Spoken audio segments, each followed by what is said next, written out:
Have you ever wanted to play a farming simulation game filled with the theme of existentialism and saving lazy people from melting in a volcanic eruption while being interrupted in gameplay several times by a fade to black transition complete with a loud bell sound effect? Well, have I got the game for you!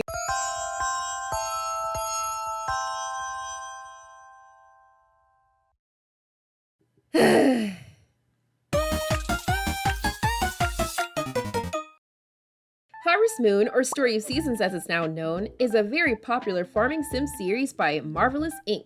A pioneer of its genre, the developers have released a bunch of games in the series, including the popular spin-off series, Rune Factory, A Fantasy Harvest Moon, which I actually haven't played that much of. However, another spin-off game that you could say is the unpopular forgotten cousin of Rune Factory is the game we'll be taking a look at today, Innocent Life. Intended as a futuristic Harvest Moon with sci-fi elements, the game was developed by Arte Piazza and released on the PSP in 2006 for Japan and 2007 for the rest of the world. However, I'm more familiar with the PlayStation 2 Special Edition from 2008. While classic Story of Season games have you focusing on fixing up dilapidated farms, shipping crops, raising animals, and eventually getting married and starting a family, Innocent Life has you do basically all of that, except instead of a farm, you're fixing up dilapidated ruins, and instead of a happy marriage and family, you get to be lonely and single. Since you're a robot. Oh yeah, forgot to mention that you're a robot. Starting a new game requires naming our robot main character. I go with the name Teh, spelled T-I-E, which is what I called him when I was a wee protostar with a tiny brain. When the game begins, we see an image of where the story takes place, a heart-shaped island with a volcano in the middle, appropriately called Heartflame Island. I bet it's great in the summer. In the far-off year of 2022, and in the town of Volcano Town, we see Dr. Hope, a scientist creating a resident application for Teh, at first calling him a robot before retyping it as male. This is a theme the game comes back to a lot, about what it means to be human. Naturally, a rule of writing plots about robots requires you to explain what's human about them for some reason. We also catch a glimpse of the mayor of Volcano Town and his son discussing that Dr. Hope is really going through with some plan. After dumbly staring at the screen for a bit before realizing I need to press something to wake Teh up, we get to finally meet Dr. Hope, our father, and Vita, his maid.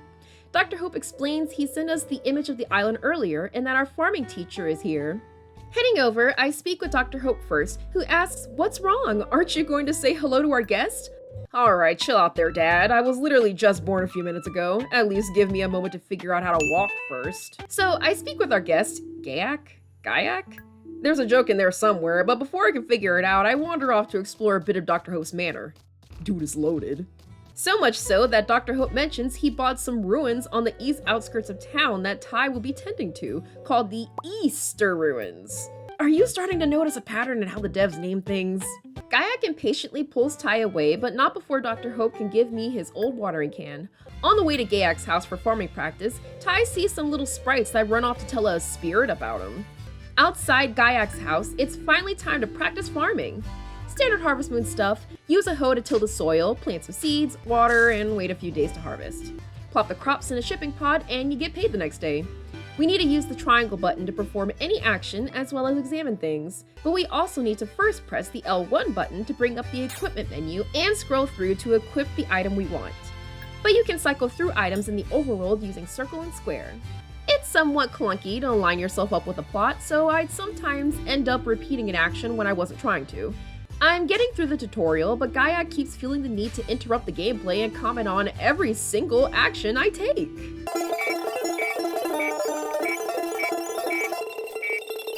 Once the tutorial is done, Teh meets Gayak's wife, Marlene, who lets him stay the night. The next day I receive a seed bag from Marlene and some turnip seeds from Gayak. Then we meet Marcia, the granddaughter of Gayak and Marlene, who starts bombarding Teh with questions since he's apparently the first visitor the town has had in a while. She asks Gayak if Teh is related to Dr. Hope, but Gayak changes the subject since it's a secret that Teh is a robot. On the way back to the doctor, Marcia stops to mention the nature sprites, the little guys we saw here earlier. They seem to be beings that only a select few can actually see, she being one of them. At the manor, everyone has a feast as a farewell party to Teh. Later that night, Dr. Hope talks to Teh about the meaning of life and the human heart. But I'm a little distracted by the fact that sometimes, when a lot of text is placed in the speech box, it auto-advances quickly before I get a chance to read everything. Seriously, this is an issue that plagues the game dialogue the whole time, and it forced me to have to re-talk to overworld NPCs to fully get what they were saying. But in story cutscenes like this, it can be a little annoying. The next day, I go to speak with Dr. Hope in front of the Grain family grave. Can't help but notice the end year says 2020. That's a little eerie, by the way. And then this weirdo artist, Moonlight, a weirdo artist, shows up to escort Tai to the Easter ruins. We say our goodbyes to Dr. Hope after he tells us to come back every Sunday. This is something pretty important for the player to remember, as the game will not remind you to do this. You need to come back every Sunday in order to advance the plot. Okay, finally, Moonlight leads the way and we're off! Oh, but we stop right before leaving town so Moonlight can explain that we're about to enter a cave. Then we enter the cave. And leave the cave. Then we walk a few steps outside before Moonlight stops again to say we're almost there. Then we run the rest of the way, but the player has to sit and watch this too. So finally, we reach the ruins and Moonlight, you're stopping again, dude! Look, I do get what the devs were going for here. They wanted to show us the exact path to the ruins since you'll be going back and forth between there and the town, as well as show that Dr. Hope truly cares about Tai a lot since he asked other people to teach him things and escort him places, but this section could have still been cut down to respect the player's time. Simply fading to black once we first entered that field area instead of forcing the player to watch the characters only run from point A to point B would have more than sufficed.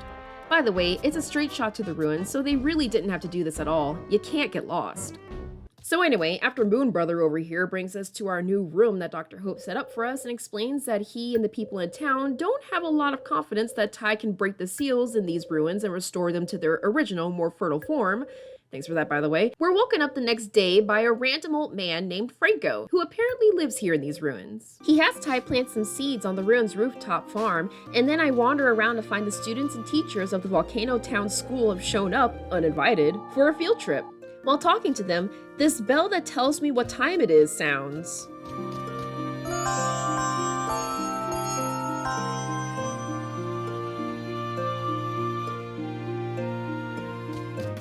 Did you like it? Think it's cute? I sure hope so, cause this bell will sound every single time the day transitions. And you can't skip it either. Yeah, it gets old quick. Franco explains that I shouldn't leave the ruins until I make my first harvest in about 6 days. I feel like this whole situation might be breaking some form of child labor laws, but before I can really ponder about it, the field trip goers leave so I can finally return to being alone on my absolutely massive farm. Seriously, this is a lot of squares, what the heck. I also go down to the storage area in the basement and find some sealed off rooms. Something worth noting here is, to open the menu for the storage or the trash bin for some reason requires you to press the circle button, when everything else in the game uses triangle. Just a little inconvenient for seemingly no reason. Back in my room, I cook some food and watch anime before heading off to bed. We get skill increases sometimes after going to sleep that are based on what we did during the day. So, for example, cooking something will increase your cooking skill. For the human skills, it's a little hard to tell how to specifically increase some of them, like Love and Challenge, but I assume some of these are just connected to story beats. With the tool skills, you increase them the more you use them, which is why numbers will sometimes appear over Tai's head while using a tool. Increasing your tool skills will allow you to equip better tools later on that you can find in treasure chests or buying in the store. You also learn food recipes by watching the Cooking Life channel on TV, which is important to actually beat the game. You'll see later. You sell plants through the Herbal Garden channel, buy and sell animals through the World Ranch channel, and enjoy TV shows on the drama and anime channels that have a surprising amount of well-written and different shows to watch every week. You can also check the weather here, which can be useful for planning your actions for the day.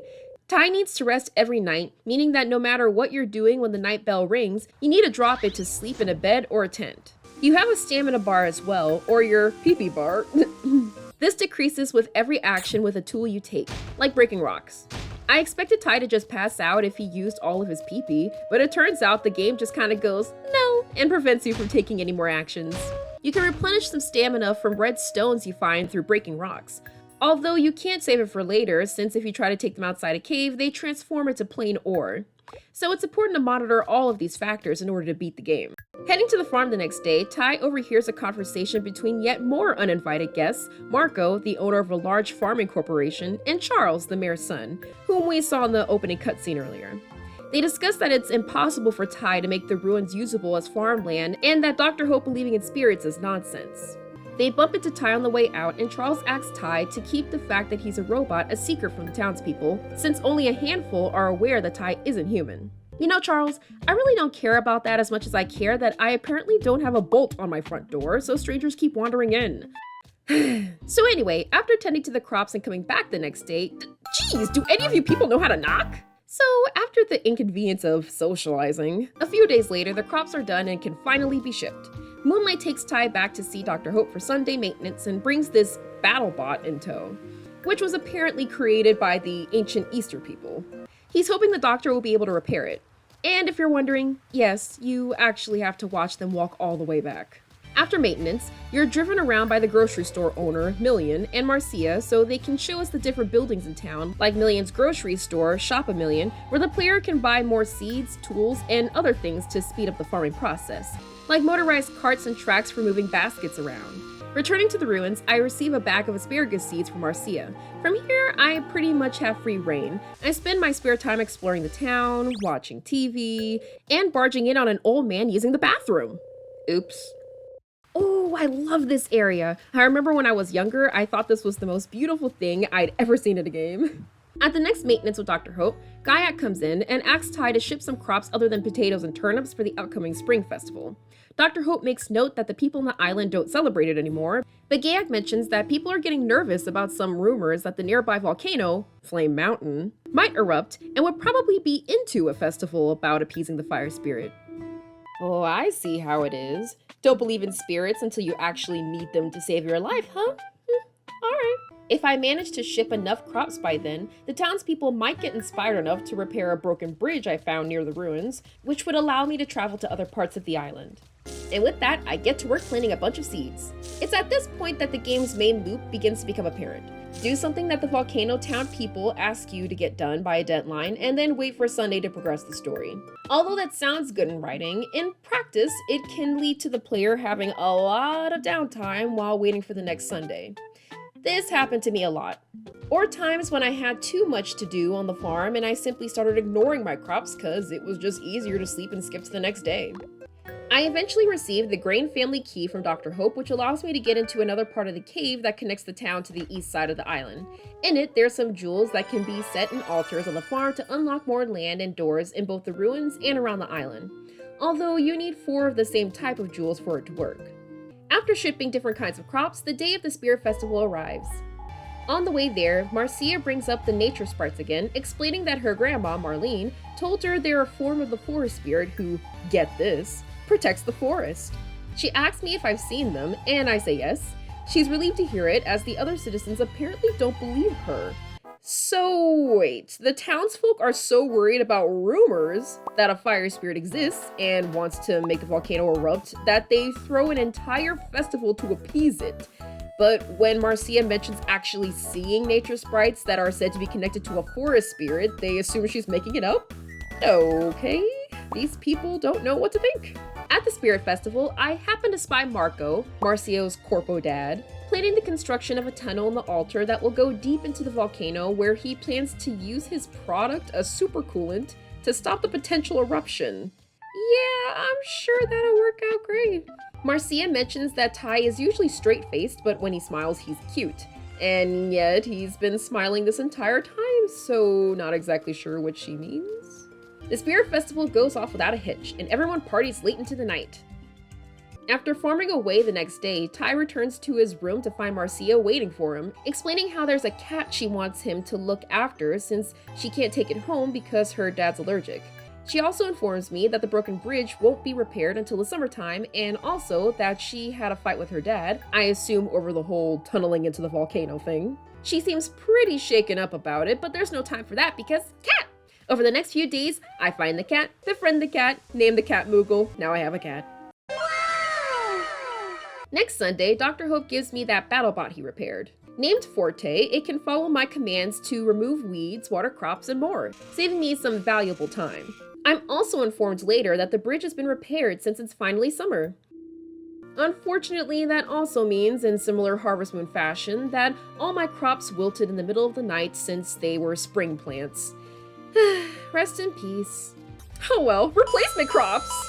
Heading past the North Bridge, there's several pathways and a cave. More importantly, I find more jewels in said cave, and 2 locked yellow doors that open after placing the remaining yellow jewels on the altars. Inside one of the doors, I find another blue jewel and a path to the desert section of the island.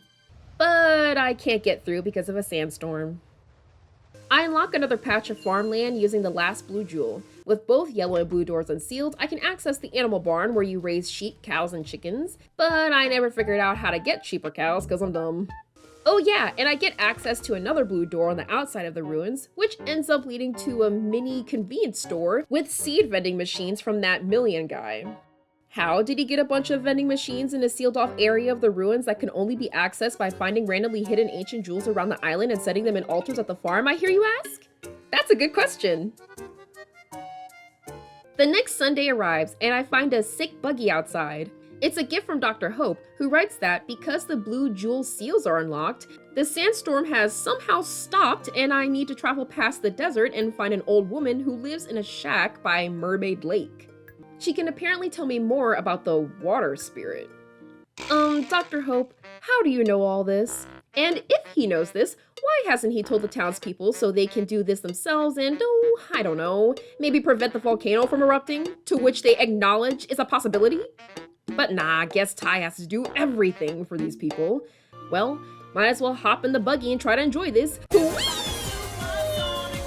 After the examination, Dr. Hope says the mayor is coming to discuss the resident application for Forte because the laws of the town require resident registration for everyone, including robots and even pets. He goes off to meet with them in the parlor. Suddenly, Marcia arrives and asks if Ty is sick since he's always needing to be examined every week. And yes, I am sick, Marcia. Sick of doing all the work to save you people from swimming in lava while you never lift a finger to save yourself! Vita cuts in and tells Marcia there's some cake and tea in the kitchen, so Marcia and Ty head over but stop when they overhear the mayor and Dr. Hope's conversation. The mayor mentions that Ty is a robot or an innocent life, which of course shocks Marcia. When she asks what an innocent life even is, Vita explains that it's the culmination of the doctor's dreams to create a pure life form that can learn to love people, not hate them.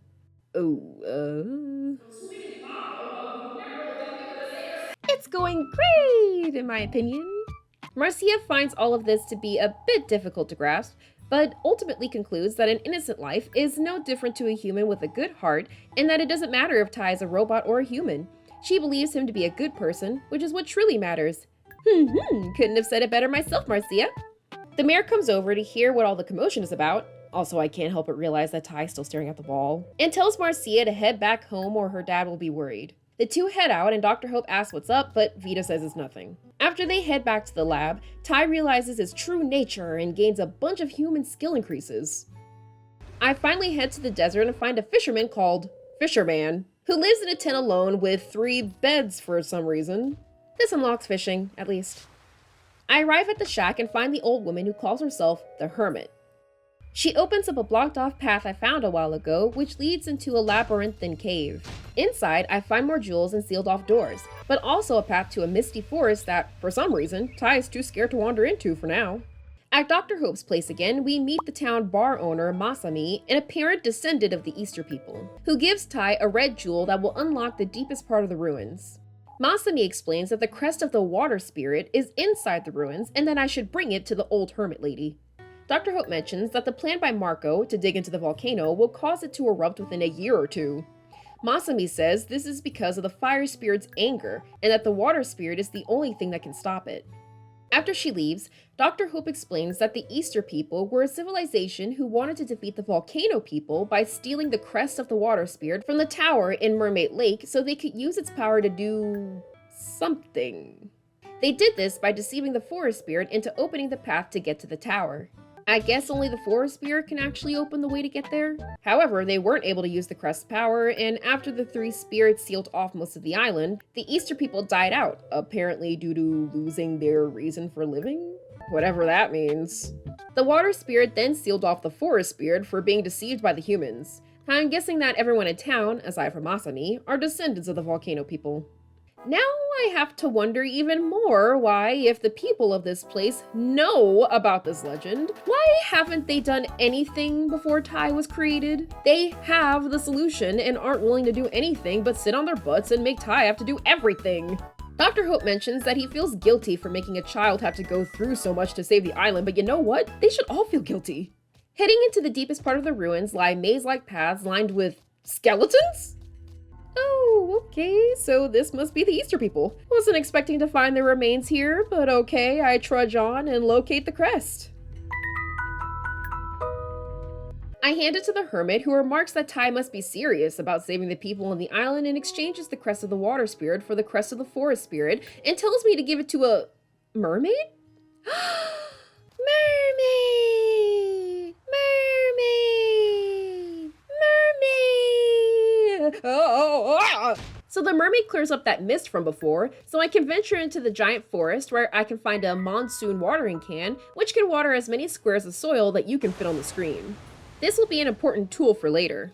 Venturing forward, I find these two useless little nature sprites from the beginning of the game. They're trying to find their way back to where the forest spirit is sleeping, but without the third sprite, the sprite of memory, who apparently went somewhere far away because of his sad memories, they can't remember the path. And they won't accept the crest without him. Ugh. Listen here, you little shit. Yeah, around this time, I was confused about where to go or what to do to locate the sprite of memory.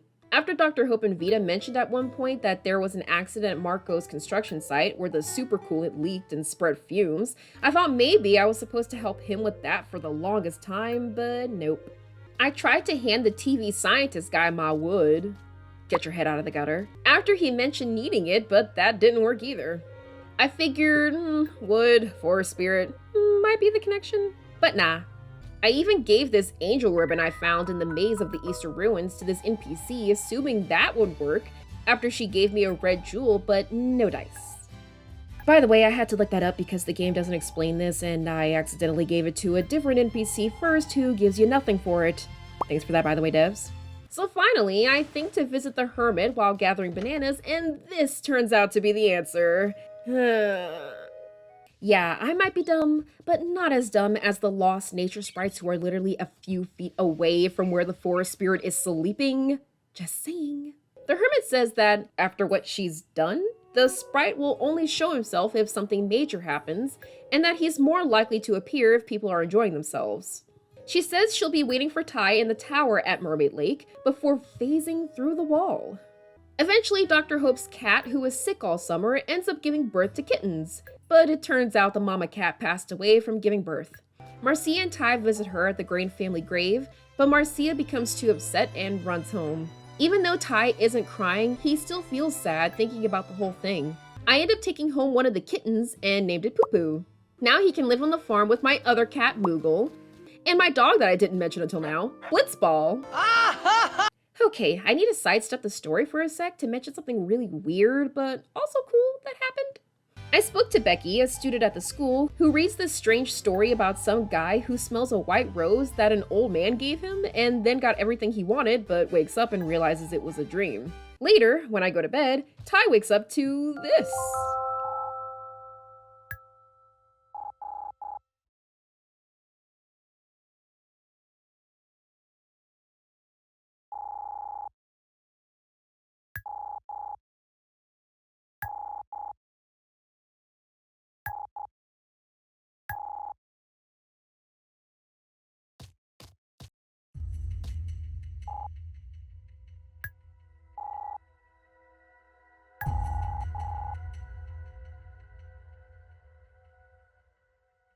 It's snowing everywhere, the creepy white rose from the story is peeking through the snow, and Gayak is a horse. Becky, who's Ty's wife here I guess, asks him if he's happy. I say no because this place feels like purgatory, and then she sneezes and Teh wakes up since it was all a dream. Just like in the story. I really like this and it shocked me. I had no idea this was in the game. Getting back on track, Vita mentions that Dr. Hope hasn't been feeling very well lately and that I need to appease the fire spirit soon. Meanwhile, Dr. Hope tells me to go see Dorothy, the mayor's wife and a professional chef. She explains that she wants my help to bake some cakes for the upcoming Christmas party and that I should come back on the night of the 23rd of winter to help with that. To do this, you need to watch the final episode of her cooking show to learn the cake recipe, which, as I hinted at earlier, you need in order to continue the story here. Having already learned the recipe, Tai is more than ready for the task. The Christmas party is also likely the perfect chance to make the Sprite of Memory appear, so I need to make sure this goes off without a hitch. For that, though, something else needs to happen. You see, Masami mentions that the mayor only buys enough poinsettia to decorate the town hall for the party. So she asks Tai to grow and ship 20 of them so they can decorate the whole town. This will cause Dr. Hope to come to the party as well. Since poinsettia only grows during winter, you need to have the monsoon watering can and fill it with the spirit water where the chickens graze in the ruins. Not sure exactly why it's placed here, it just is.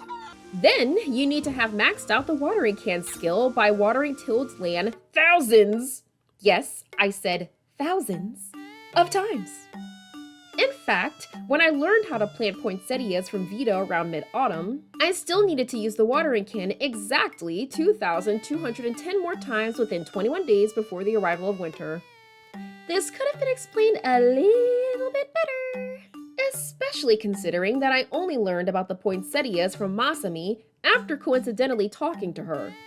To make matters worse, Vita casually decides to mention on the 7th day of winter that the Sprite of Memory has a single warm memory of poinsettias growing in the snow. Clearly a hint that you need to do this. Why would you wait so long to tell me this very important information, Vita? You know, with all of this and the fact these people are so calm, barely lifting a finger to save themselves, I'm starting to think that maybe they want the volcano to erupt. I mean, I recalled from playing this game in the past that you needed to ship poinsettias, but I wasn't sure how to do it back then and ended up never finding out. With how disjointed the information is delivered, can you really blame me? At least this time, I was somewhat prepared for it and managed to pull it all off by the 15th day of winter. On the night of the 23rd, I head over and bake some cakes with Dorothy, and Tai passes out after helping clean up the town hall all night. When he wakes up on Christmas Eve, the townspeople are already here celebrating. Dr. Hope even decided to come because of the poinsettias. It's really lively and, hey look! There's the cake we made! I'm not that crazy about chocolate cake. But cake is cake! While mingling, I speak with this NPC, Sharon, who mentions that Dr. Hope has said in the past that Vita is apparently from the same place Tai is from, meaning Vita is also a robot. Dr. Hope, I feel like it wouldn't be that hard to establish human connections rather than building a robot family from scratch, bro. After talking to everyone, I leave with Dr. Hope to head back to his home.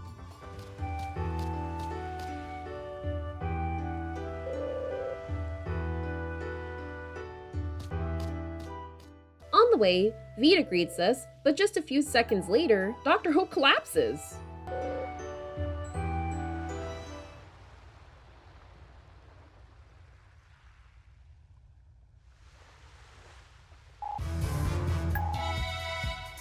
Suddenly out of nowhere, the Sprite of Memory appears, saying that he has mostly sad memories, but all his memories of the doctor are good, so he heals him.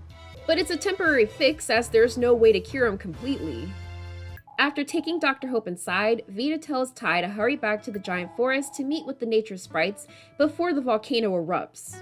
She also decides, once again, to give important information extremely late because she explains that even with the water spirit's help, the fire spirit can only be appeased during the winter time. At the giant forest, I find the 3 sprites who open the path to the forest spirit. They take the crest of the forest spirit and use it to transform into the forest spirit, who's a giant talking tree and reminds me of the Great Deku Tree. Going through the tree reveals a path to a floating seashell that takes me to the Mermaid Lake Tower. Inside, there's some simple puzzles you need to do to progress. Nothing crazy, just moving statues to spots on the floor to open more paths. And a floor puzzle in which you walk over these images in the order of the 4 seasons to unlock a nearby door. At the very top, we meet the hermit again. She hands Tai the crest of the water spirit, explaining that because humans stole it, only a human can place the crest on the ice altar to summon the water spirit. Uh-oh. The hermit is confused as to why Tai's hesitating, saying that he has human status, so obviously he's a human. After placing the crest, the hermit disappears and I think transforms into the water spirit, who is a giant anime woman. She explains that her power alone is not enough to appease the fire spirit. Are you kidding me? I need the ice grail that's at the bottom of a different lake, the East Lake behind the ruins from earlier, which can be reached while the lake is frozen because you can walk on it. So only in winter. She uses her power to break up the lake so I can get to it. So I go all the way to the hole in the lake and hear the water spirit's voice saying, "Oh, if you go to the grail, be sure to bring the crest of the fire spirit with you." Are you kidding me? Let the green jewel be your guide. Okay, do we want the volcano to erupt? You could have told me this when you were a giant floating head. Why wait for me to go to the grail so you can tell me this? Winter isn't going to last forever, you know.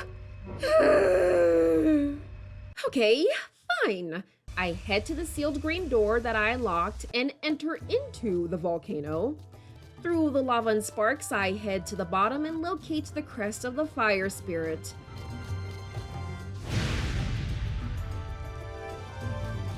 Alright then, let's head back and try this again. Okay, guess we gotta sleep first. Alright, okay, and now let's try this again. Under the frozen lake, I find the ice grail, this pool of water thing that looks like another altar. Ty places the fire spirit's crest in it, and this summons the fire spirit, who is pissed.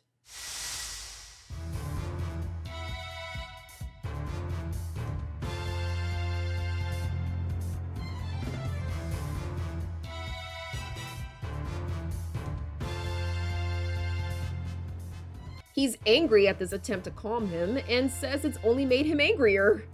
Then the water spirit appears and tells him to take a chill pill, and this somehow works? Yeah, he fights it for a moment, but completely gives in, just like that. Well, that's a bit anticlimactic. The townspeople somehow heard all of this happen and hail Ty as a hero. But on the way out from the celebration, Marcia comes running to get him. Dr. Hope has woken up. Overjoyed that Ty brought about this miracle, Dr. Hope tells him not to worry because he's had a great life, and getting to speak with Ty at the end makes it complete. With that, he bids farewell and passes away. Ty cries real tears while the screen fills with light, closing out the game with a bittersweet ending.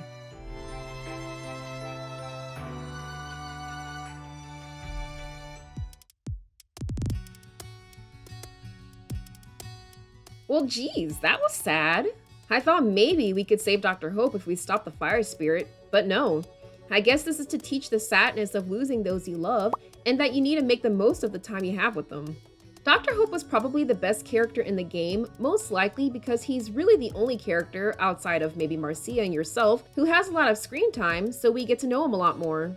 Vita even gives us a Christmas present he prepared for Ty before he fell unconscious. Dr. Hope really went the extra mile to show how much he loved Ty, including leaving a little seashell by his grave post-game with a voice message in it, telling Ty to live free and have a nice life.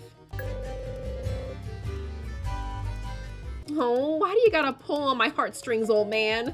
It's worth noting that there's actually a bad ending in this game. If you don't appease the fire spirit in time, the volcano erupts, killing everyone, and you end up on this rock in the middle of the ocean, which I guess is all that remains of the island. Then Dr. Hope in the form of a PNG cutout phases in and says he placed something in Ty that can turn back time. And you start over. Dr. Hope seriously had this much scientific power and foresight to build a freaking mini time machine in case Ty failed, but didn't think even once that maybe relocating the people on the island to some other island or mainland or whatever would be a better and less complicated choice? Was it really easier to build a time machine? Either way, the Volcano Town people don't deserve Dr. Hope, or Ty for that matter. There's actually another ending in the game. Well, sort of. The post-credits scene hints to head to the area where Marco was digging. If you go there, you're met by the fire spirit again at his wasteland farm. He's caught this alien you can see at the end that's a character from the Final Z Rangers anime on the TV. If you choose to work on the wasteland farm, he has a condition that you must harvest 5,000 crops within 1 year. If you lose, He releases the alien, and it brainwashes all the townspeople. Except for you and Vita because of the whole robot thing. Well, I'm too tired to keep going to save these people yet again, so oh well! They can save themselves for once.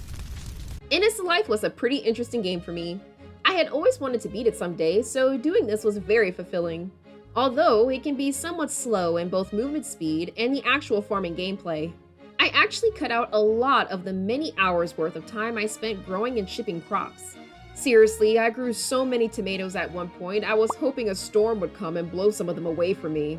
It was somewhat of a chore at times, even when you obtained stuff like the baskets or tracks to help speed up the process.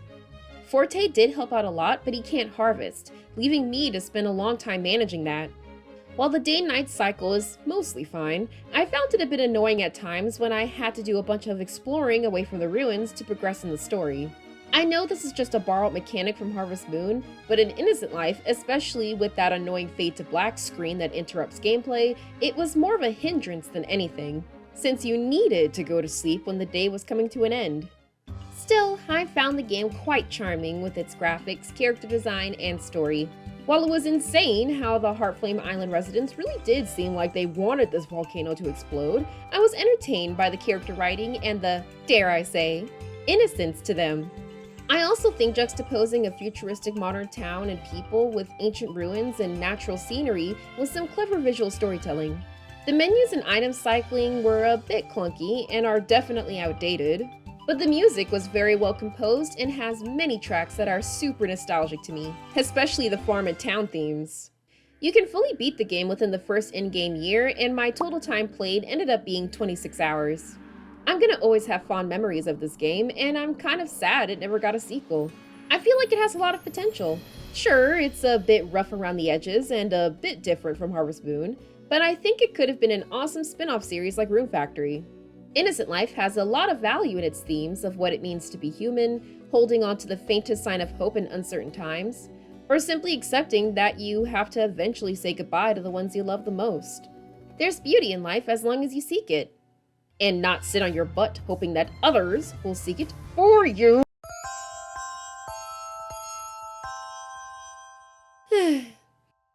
Well, I think that about covers it.